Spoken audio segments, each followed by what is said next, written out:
we're going to be going over herbs in the category Release Exterior. So you can get the PowerPoint at lanafarson.com/classes. And there's also a list of the herbs that will be on the exam.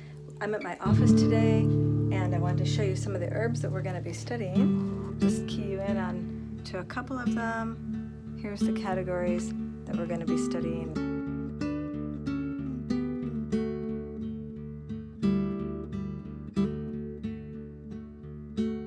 So we've got wind cold and wind heats, and each of those has its own set of pathologies. Right now we're talking about wind cold, and the symptoms that come with wind cold are things that you could easily imagine. So just imagine you're in San Francisco and you don't have enough clothing, and a big cold wind comes on your back, on the back of your neck. We're more susceptible here at the back of our neck, which is the wind gates.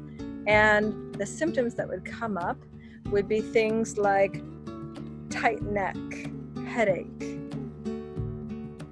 Perhaps there would also be some nasal discharge that's clear. There could also be a response from the body that brings some chills, a feeling of feeling chilled, and also a feeling of fever. The fever is the body's response to boost the immune system and warm up the body and try to kick the invader out. So the fever is not necessarily a bad thing. It's just one of the symptoms.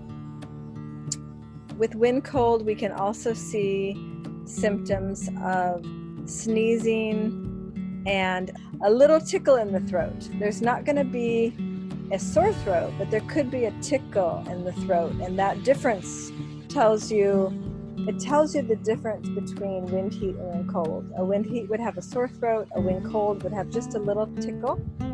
You can see there's a lot of wind happening now. It's freshening the air. So let's see. Wind cold, because it's an exterior issue, it could also bring upon a floating pulse. The pulse would be more floating, more superficial. When you press on the wrist, it would be more at the superficial level. That floating pulse would indicate there's an exterior pathogen going on. The tongue with wind cold probably would not change very much. It'd be the regular tongue that the person has, which could be a wide variety of possibilities. It could be, yin deficient or yang deficient or normal. It could have damp or heat. It doesn't change much. So in a case of wind cold, if you're considering that wind cold is the pathogen going on, the tongue won't give you the information. The pulse could be floating.